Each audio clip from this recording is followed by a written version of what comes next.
So honestly, I had no idea what I'm getting myself into. But I was like, okay, I'm smart. I'll figure it out.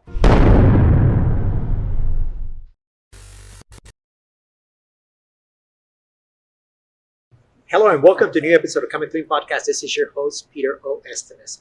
Welcome. Today we have none other than Marina Worre. Hello, Marina. Hi, Peter. Thank you so much for having me. Well, thank you for inviting us to this incredible facility. You know, Marina is the CEO of Network Marketing Pro, and she's also the CEO of Worre Studios, which is where we're recording live from today. An incredible facility. Well, we go into that in a few minutes. Tell us a little bit about who you are and what is Network Marketing Pro. So I'm originally from Ukraine. I was born and raised there. I'm only 13 years in the United States. My husband is the reason why I moved to this country. And, it's been interesting because I've been an entrepreneur since I was a little girl. I think I tried to sell something for the first time when I was 3. I opened my own business when I was 18 years old. And I joined my first network marketing company when I was 21. And it was an interesting journey, I feel blessed because since I was a little girl, my mom always told me, you can achieve everything you want in life. You're smart, you're powerful. And I was naive enough and I believed that.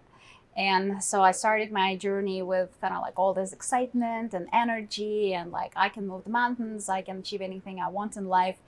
And then life started happening to me, to a lot of people. And I became a single mom. I lost all of my assets. I lost my business. But most importantly, I lost confidence. Wow. I lost myself. That was the hardest thing, because my previous relationship was verbally abusive. And, first of all, especially when people are in a physical abuse, that's the horrible thing. And nobody should ever go through that. But for me, the verbal abuse was harder because I see you can take a pain, the bruise is going to heal. But what do you do when you break my heart? Wow. What do you do when you break my soul? How do you recover from that? How do you heal that? So that was the place when I found myself in my mid-30s. And it took me time, it took me time to find out again who I am, find that strength and find that power and so I can raise my kids properly instead of just, being a beat up homestay mom. So, and that was the time when I found my husband. That was the time when I rejoined network marketing. And through that business, I found my husband, Eric Worre, and we started this amazing journey together. And that's when that was the time when Network Marketing Pro started as a company. And it was interesting because there was nothing to buy, nothing to join, nothing to attend. I don't know if you know Jim Rohn. He was Absolutely. a really big hero for Eric. And Eric was thinking what if Jim Rohn had a little camera and followed himself with that camera everywhere he went on all of his adventures, or if he had a thought or idea that he would like to share with the world, and he would just turn on the camera and say it, and we would have this amazing library of great content from Jim Rohn. So Eric says you know what, I'm gonna start doing it, and he just started recording videos, and he put over 2,000 videos in less than 2 years. And it was fascinating because all of a sudden, the brand started growing and people was oh, how can I find out more? How I can attend something or learn something or buy something? And that's how the whole company started. Wow, what a powerful story, Marina. And I want to touch on a couple of things that you said that are very, very powerful. First of all, you said, I've been an entrepreneur all of my life. And I truly believe that many people, particularly from our kind of backgrounds, from disadvantaged communities, from third world countries, where we are entrepreneurs by default. Yeah. We become very resourceful. We learn how to make things happen out of necessity for the majority of the time. But the other thing that touched me very deeply that you said is my mother told me I could do anything that I wanted, and I was naive enough to believe that. Yeah. That is a powerful statement. Because I think also in our communities, one of the things that we have hold dear to our hands, not only our values, but also the value that our parents impose on us or teachers or passed down to us.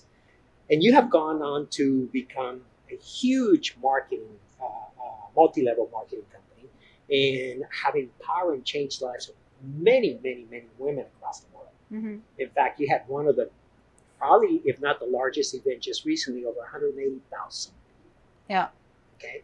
So how did you go from a broken woman to transforming the lives of millions of people? How did you reset that mindset? What was that secret sauce, for lack of a better word? Right. So, first of all, like you said, our upbringing and the way that we are raised makes a huge impact on who we've become, especially at the younger age. Before we create our own experiences, before we create our own habits and understanding and belief system, right? So the upbringing plays a huge role. So like I said at the beginning, my mom, she installed that in me. And even though I was broken emotionally at that time, I still had, somewhere deep down in my head that, this is not how my life is going to end. This is not where I'm gonna, because I'm not a quitter.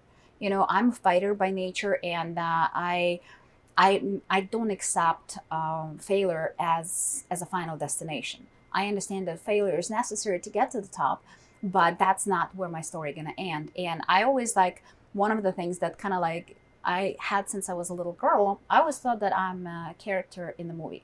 And as any movie pretty much you watch, the character going to go through ups and downs, and they're going to learn the lessons, and they're going to fail, but then at the end they're going to become a hero. So I always thought that my character going to go through those roller coasters and ups and downs, and I always hoped that at the end of the movie I'll be a hero. And that's what that image stuck with me. And I was like, you know what, one of the things that changed me dramatically was because I was raising two kids at the time when I met Eric. And like a lot of women, I was in the thought process of, am I a bad mom? Am I a bad wife? Because all the nonsense that I was told, that I believed and bought into, was diminishing my self-esteem, diminishing my self-worth and my values. And when I was believing that, Eric told me, you know what?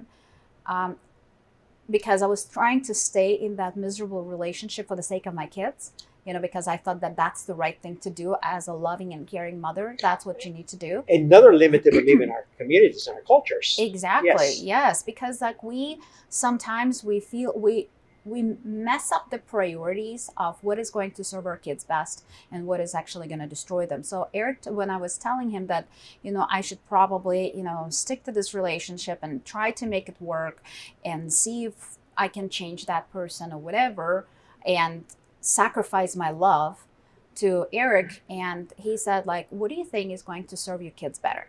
Seeing you living your fulfilling life, being who you are, living your dream, being happy, being loved, or don't you think they're not seeing that you're crying yourself to bed every single night? Wow. And, don't you think that that's a bad example for them? And I was like, man, he was so right. And at that moment, I was like, you know what? Because my life almost went in front of my eyes in a split of a second. And I thought about it because one day my kids would come to me and somebody would tell them boo, somebody would tell them no, somebody would question and doubt their abilities, and I would be the mom cheering them on and telling them, you go, reach for the stars, you can achieve everything you want in life, you're meant for so much more.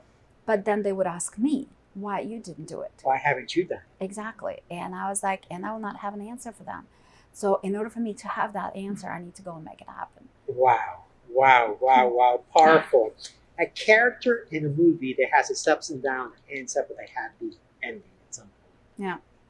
And how has that transpired into empowering thousands of women across the world through the network marketing program?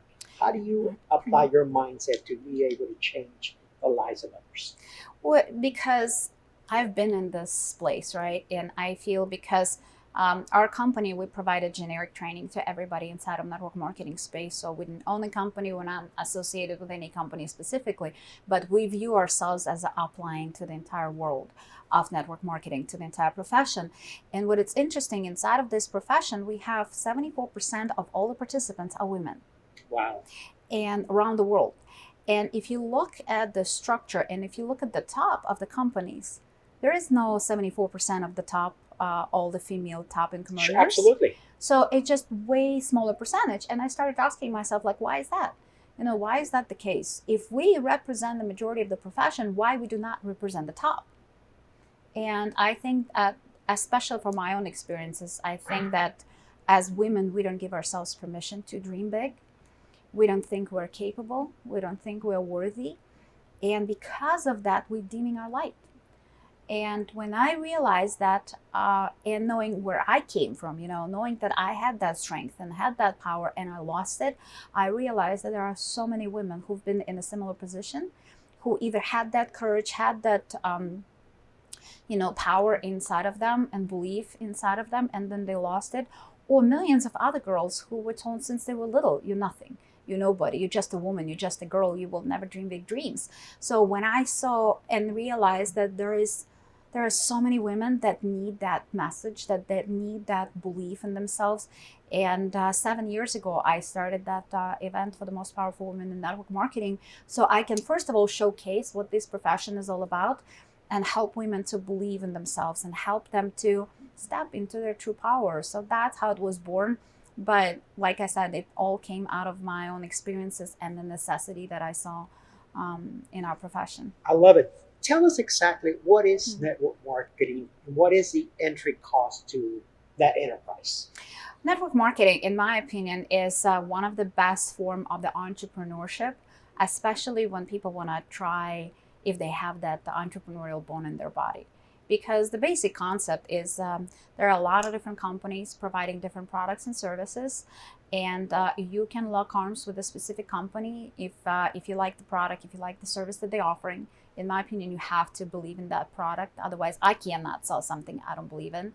So find the product that you like and then see who is running the company, because you need to have the same values. You need to have, for me, it's important to see their heart and their head and make sure that any company at some point in time going to go through, struggles. And if there is a good leadership at the top, they'll find a way to go through those struggles properly, and they will save and grow the company to the higher heights. So understanding that part, but the basic business concept is you lock arm with a company that you like, and you pretty much go and represent those products and services to the world.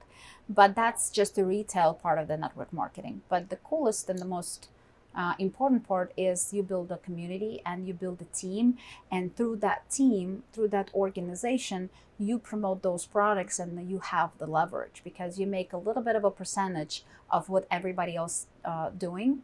So that's what creates the residual income, because you, especially if the company is working around the world, while you're sleeping, somebody in Europe is working, right, and they're making and generating a little bit revenue, obviously, for the company and for you as a percentage, as a leader who brought them into this business.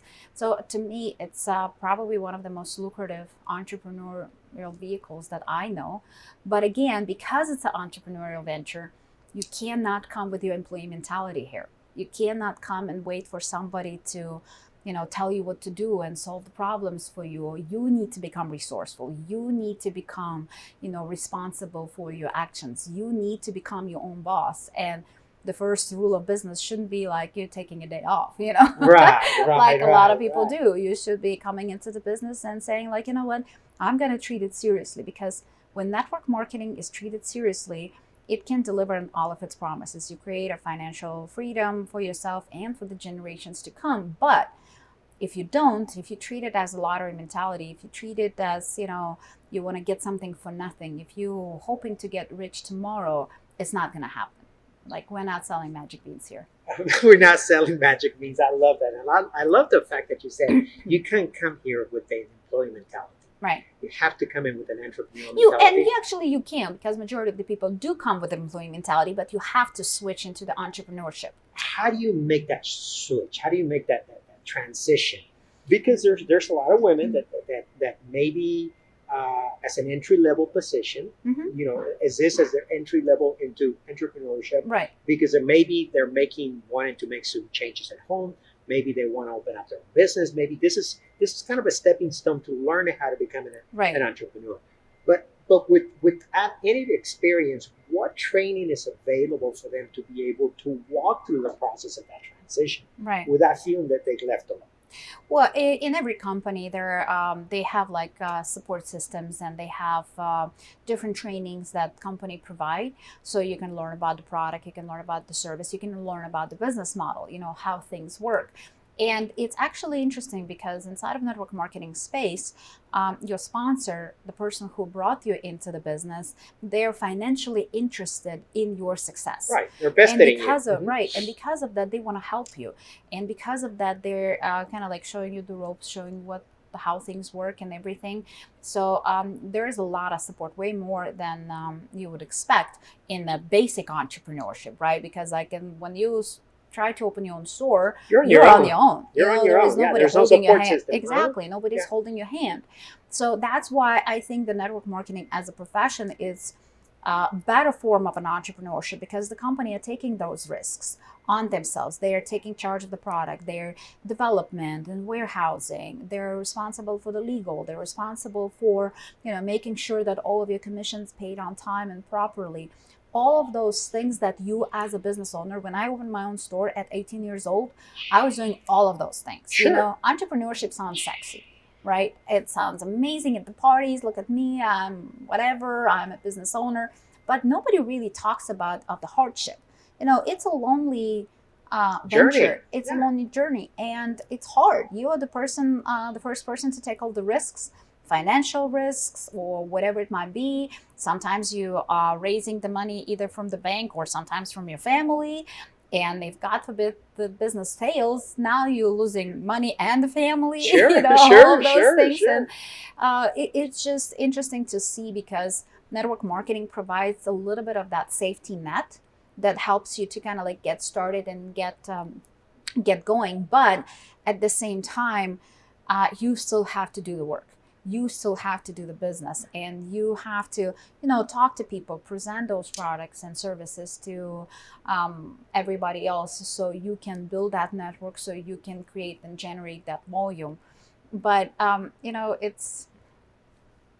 just love this profession, because especially for women, I think it gives that starting point. If you're a single mom, or not a single, just a mom, or whatever, or you're coming from the corporate world, you have this opportunity to build a business around your own schedule, around your kids. Wow. You still can, have all different plays and sports games and everything that you need to bring your kids to. Right. But at the same time, build a business in between those family duties and responsibilities. So I think it's and there is no special education that is requirement. There is no, you don't have to be specific. You don't have age. a degree. You don't have to be like, network marketing, which is amazing to me, is the only profession I know that does not discriminate.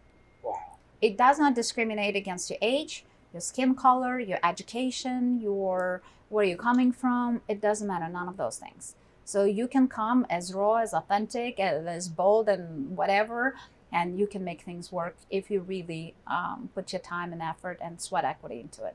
Marina, as I sit here and I look at you, elegant, well put together, beaming in confidence, I don't see any sort of brokenness in you. That whatever damage was done during that time period of that relationship, that I'm sorry to hear, but that is part of life, as you said. Yeah. That is part of our story. I love and respect the confidence and the beam that you do.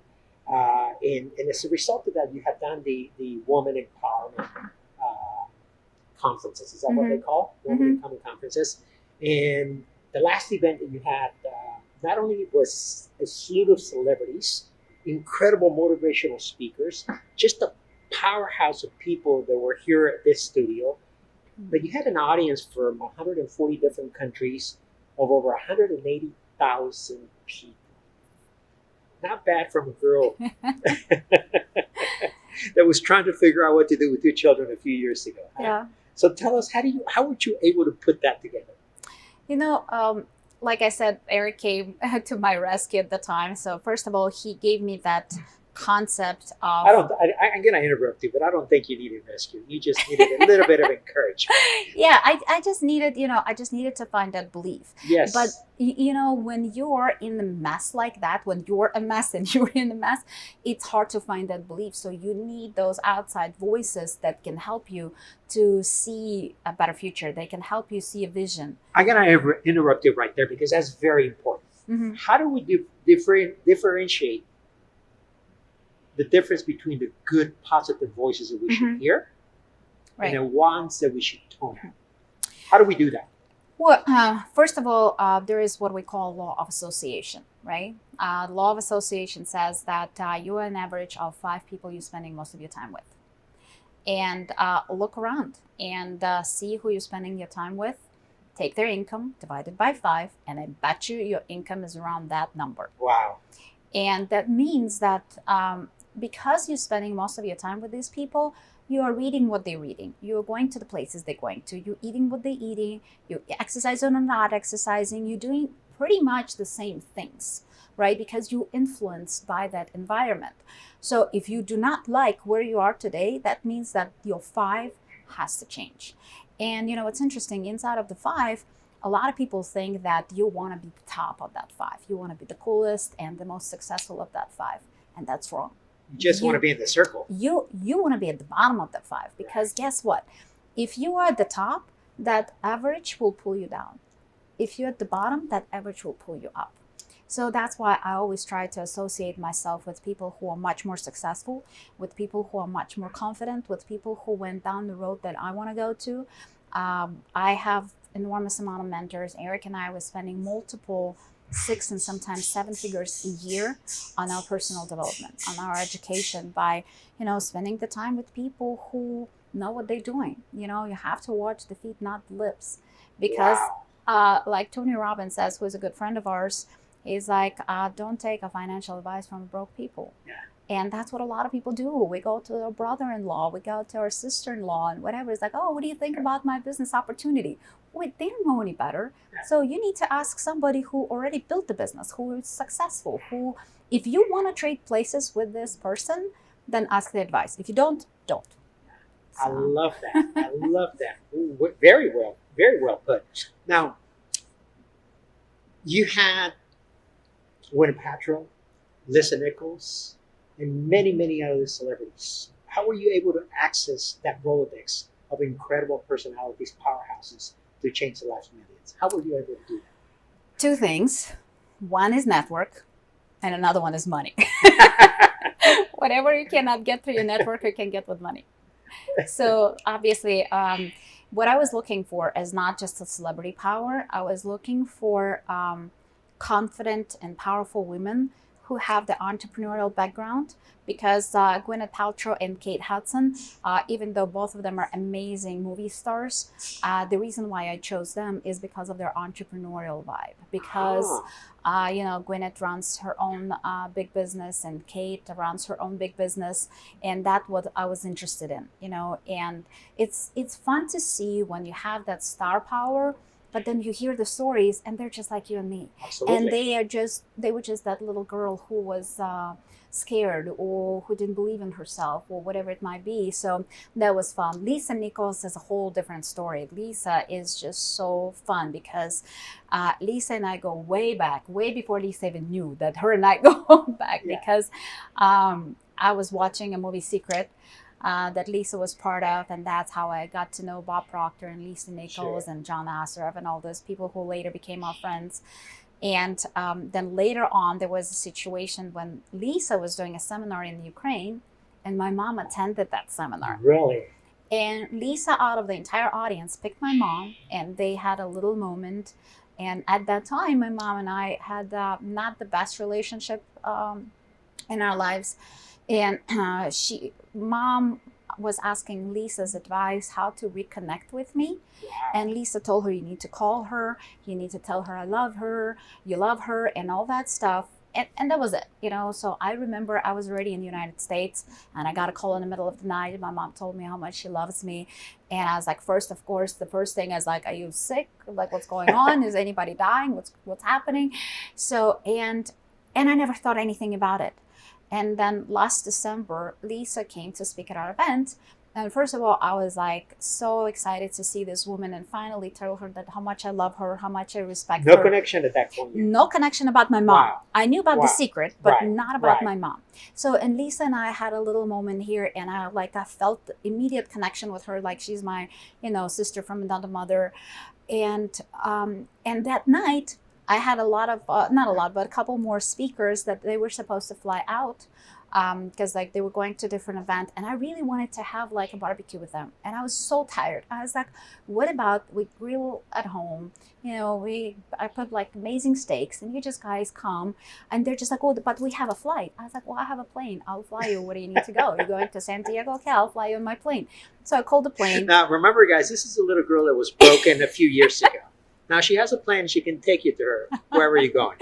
So I called the pilot. I was like, get the plane ready. As soon as we're done with dinner, you're going to fly my guests to San Diego.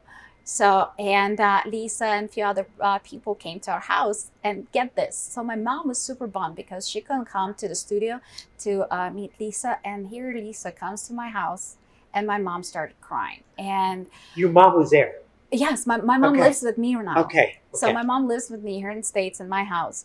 And my mom met Lisa now in a different place, in my house. And my mom doesn't speak very well English, but she started, like, as soon as she saw Lisa, she hugged her and she started mumbling in broken English, like how much she loves her and telling the story about me.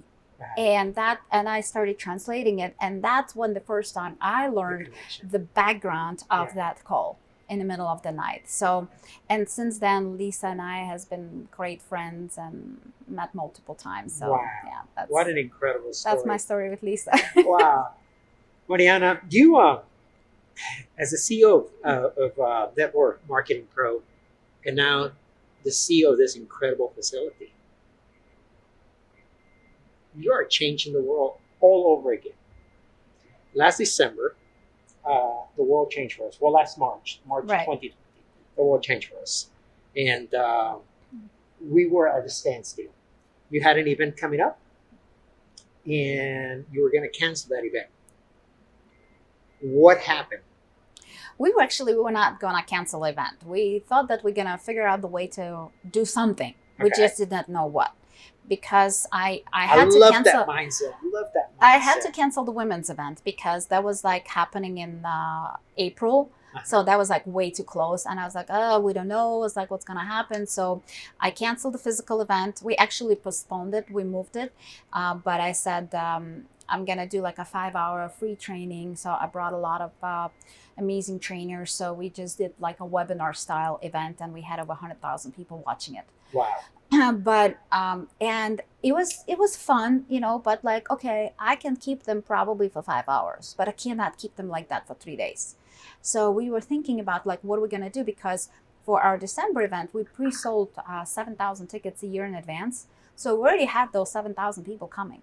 And we still thought that we could have the entire year to sell and double and triple that amount, right? And when the whole COVID situation happened, obviously we couldn't sell any more tickets because we didn't know what we're selling to, what's going to happen. And, like probably parts of the world, we were crossing our fingers and hoping for the best, that the world's going to open up. And hopefully, by September, by October, and then early August, actually late July, my husband and I sitting is like, it's not opening up. It's not going to happen. We have to come up with something. So early August, we decided to build a studio. And let me talk about this studio very quickly. I'm sorry to interrupt you. This is an amazing, amazing state-of-the-art facility. 25,000 plus square feet, 360 degrees, LED walls, floor to ceiling. I mean, it's an incredible, acoustics are incredible. You had over 180,000 people with a capacity over 400,000 people worldwide that we were able to host at this event, right? Virtual and some live. So now go on and tell us more about it. So in August, we decided that we need to build a studio, right? And we need to produce the virtual event. But obviously, by that time, everybody was sick and tired of Zoom. Everybody was sick and tired of one-way interaction. So we thought that we need to have two-way interaction to make sure that people who are sitting at home, they feel the energy, they have that excitement, they feel like they're with you in whatever place you are doing an event. So I started kind of like looking around, and I found a team that, and it's so funny because like I remember we had a team meeting, and Eric is like, okay, we're gonna build a studio. So who's gonna build a studio? And he's looking around the room, and I was like, I'll build a studio. I was like, I don't know how. I have no idea. I never built anything like this, but I was producing all of our events for the last 12 years. So I understand the events world a little bit, but like in the live environment. So honestly, I had no idea what I'm getting myself into. But I was like, okay, I'm smart. I'll figure it out. And I found a team. And what's interesting, the team that I found at the beginning was not the right team. And it was scary because when you put all the eggs in a basket and you're hoping that those people at once that you think they know the answers and you think they can help you to get to the finish line. And I only had 3 months to make it happen. And almost 2-3 weeks in, I realized that they're not the right team. They're not going to make it happen. And switching the horses in the middle of the race is scary. But I was like, I have two choices. I know 100% I'm going to fail with them. But at least I have a chance if I find somebody else. So I found the team that actually, everything happens in life for a reason. Absolutely. All of your experiences are leading you to the next experience, to something bigger. I was building a house here in Las Vegas for 4 years. I was mad and frustrated, and it was the nightmare because 4 years is a very long time to build a house. It was supposed to be done in 18 months, maximum 24. Yeah. And it took 4 years. But I love to do everything right. I love to do everything with high quality and style. So, and during that process, first of all, I learned a lot about construction. And what's interesting, a lot of people were asking me is like, oh, you're probably never ever going to build another home. I was like, are you kidding me? I'll build another home in a heartbeat because now I know what I'm doing. Now I know what I'm doing. So you pay for the lesson. Exactly, expensively, by the way. But it was interesting because that gave me a little bit of a confidence. And that also asking about the confidence, right? Those experiences, sure. Constantly, those little victories, they build your confidence. So that gave me a little bit of a confidence that I can do it, And when I found the people who helped me build my house from the technology perspective, because they did a house as a favor because I was small peanuts for them, because they build the stadiums, they just built the Raiders stadium, they build airports. So I was like, I need your advice. So I called them for advice, and they became one of my main vendors, my main contractors who ran with this project. And because of them, you're seeing what you're seeing because they're high-level professionals. They guided me in the right direction, and it was scary because we were committing a lot of money we did not have, to something that we had no idea if it's going to work. But that's what entrepreneurs do, right? Absolutely. We jump and we hope the net appears. I do not necessarily recommend it to everybody else because what if it doesn't? But for us, I think that we've been blessed that every time it would appear because of our grit, because of the hard work, because, not surrendering to the obstacles and challenges and keep pushing through. And 70 days later, the studio was born. 70 days later. From the absolutely empty shell, nothing in here, no air conditioning, no power, no nothing. It was an empty shell. In the middle of COVID. In the middle of the COVID. Yeah. Yeah, we have over 30 miles of cables here. First of all, you're not going to see any, right? Right. Because I want my place to be nice and clean. Retractable walls. We have retractable walls. Yeah. So, but it was funny because, like, first of all, I bought almost every single piece of cabling existing in the United States, and I remember we had a call with Yamaha. Because we have quite some of their equipment, and we had a call with Yamaha, and there's like, oh yeah, that all sounds great and exciting, and that was like October, and then we had an event in December, and they're just like, so when are you going to commission the studio? Is that like a fourth quarter of 2021? I was like, no, it's in 3 weeks, so you better get to work. And they're just like, who is this insane woman? So I've been called insane a lot of times during those 3 months, but well, it takes a certain kind of madness to make magic happen, right? Exactly. How is this venue going to change live events. What is the impact between online live events and live physical events where a lot of people are itching to get back out? Right. Okay? But what is the difference economically? What impact is this going to do to the world? Well, first of all, I think that we are still on the edge of the world does not know what the future of events going to look like. At least I think not everybody understands that yet. Everybody's still questioning, because now, like you said, everybody itching to go back to the live events. But if you think about it, with the women's event that we had, 180,000 people attending from all over the world. First of all, think about the logistics of that, right? How would you organize the event where you host 180,000 people? First of all, there is no venue. There's no venue. There is no venue. There is no venue like that. Right. You need 3 football stadiums. Right. 3 football stadiums to fit that amount of people. And there is no city in the world that can fit all those hotel rooms. There's no hotel to rooms put available. all these people. Right. There's not So beds available. with our audience, that being a majority of the international, it's going to cost them maybe $2,000 or so on average to attend even a free event. Right. Because between the airfare, the transportations, the hotel, Meals. the per diem, the food, Right. everything, Right. they would probably spend anywhere $2,000, $2,500. So now do the math. We saved $360 million Wow. to our audience Right. of the money they did not have to spend, of the money that they can put back into their families, back into their communities, back into their bank accounts, back into their personal development, and still get the value. So that's a huge thing for me. And they didn't have to travel. They didn't have to stay away from their families, because even a 3-day event turns into at least 7-day journey, because you need to travel. You need to, Sure. come a day early and Right. leave the day after, and all of those things, they all add up. So most of the time people just don't have time. And now with the whole COVID restrictions, the quarantines, and not necessary ability to travel, I mean, it's just like so much complexity. So that's kind of like on the audience perspective, because they have the same amazing value of an event because of the two-way participation. We make sure that everybody's sitting on the edges of their seat. Everybody feel the energy. Everybody feel the excitement. Through the technology, we are able to recreate the live environment as much as possible And tell from us the some comfort of their home. and tell us some of those bells and whistles. How are you able to engage the audience in here? Right. So we have all these different amazing faces on the screen, right? So you can put them bigger, you can make them smaller.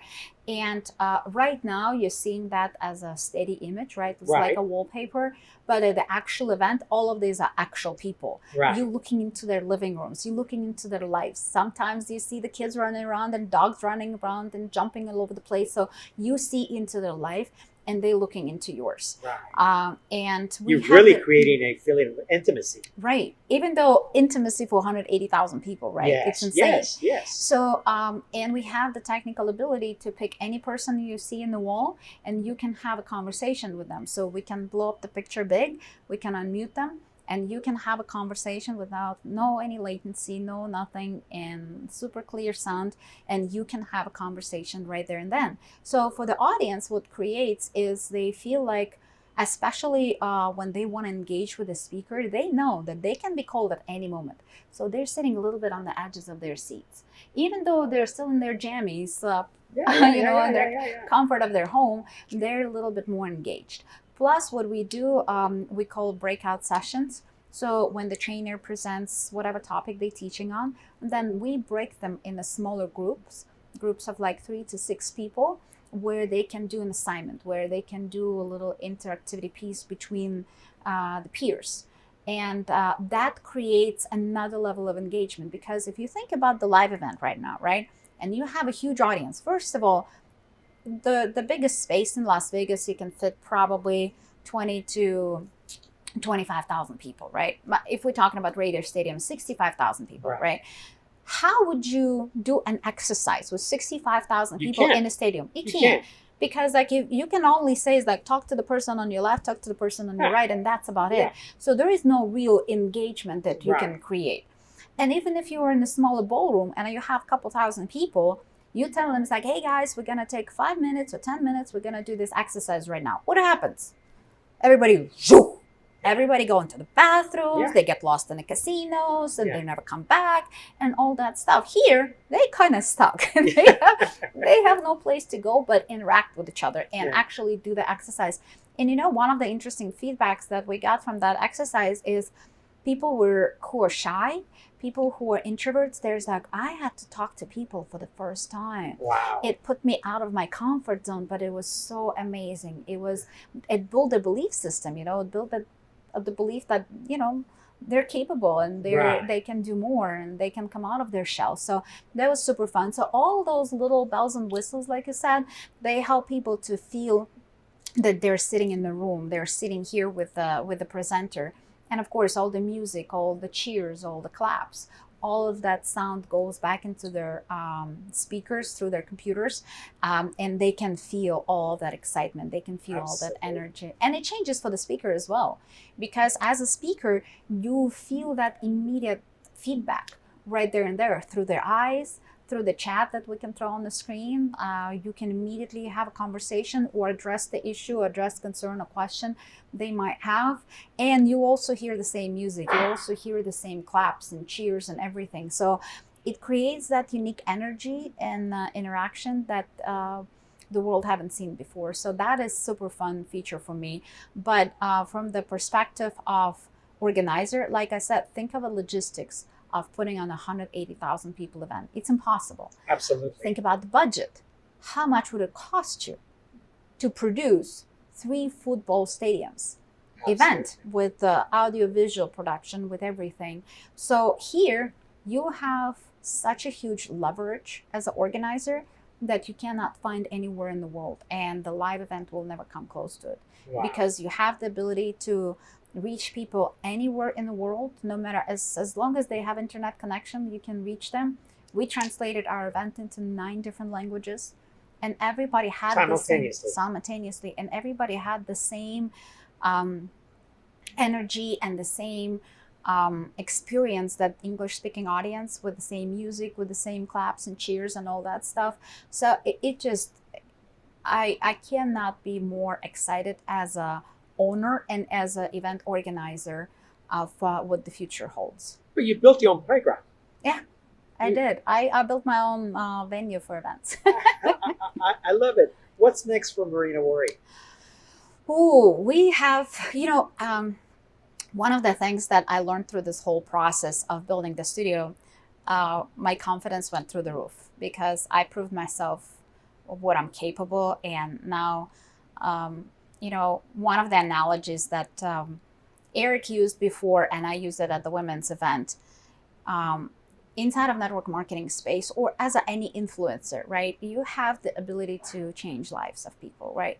And if you think about, like, when you throw a rock in a lake, right? You see that ripple effect of the influences that you changed somebody else's life, or you gave them one idea and they took it into action, and because of that, the ripple effect of the lives that is going to be changed is huge. So one thing I realized, that I'm done playing at the lake. Wow. I don't want to play at the lake anymore. So you're going to the ocean. I'm going into the ocean. So I want to throw the biggest rock in the ocean and see the ripple effect through the ocean and coming across. So Eric and I were working on a project that I think definitely going to be the biggest project we've done so far. And it will help network marketing community and anybody in the world, really, to create a generational wealth. So that's what we're working on. I love it. I love it. Marina, you a very inspiring woman. And that magic that your mother gave you as a young girl has worked, and is coming through and is shining through. And I'm honored and privileged to be in your presence. Thank you for the opportunity. What would be some closing words for the audience? I would say think bigger, faster. If one thing, because a lot of people say is like, oh, what if you would start all over again? What would you do different? First of all, nothing, because all of my experiences, they made me who I am. Without those failures, without those challenges, without those mistakes and obstacles, I would not be the woman I am today. So I'm grateful for all of that. But I would dream bigger, faster. I would allow myself to reach for the stars faster. Because right now, for a long time, I was thinking that I'm dreaming big. And when I see what's possible, when I see the abundance this world has to offer, and you have the entire world as your playground, I would encourage you, just believe in yourself faster. Make goals so outrageously, so ridiculously big, and you will know if they're big or not, if they scare you. If your goals are not scaring you, you're not dreaming big enough. So give yourself permission to dream big and reach for those stars. You can make it happen. Dream bigger, faster. Marina Worre, thank you, thank you, thank you. Thank you so much.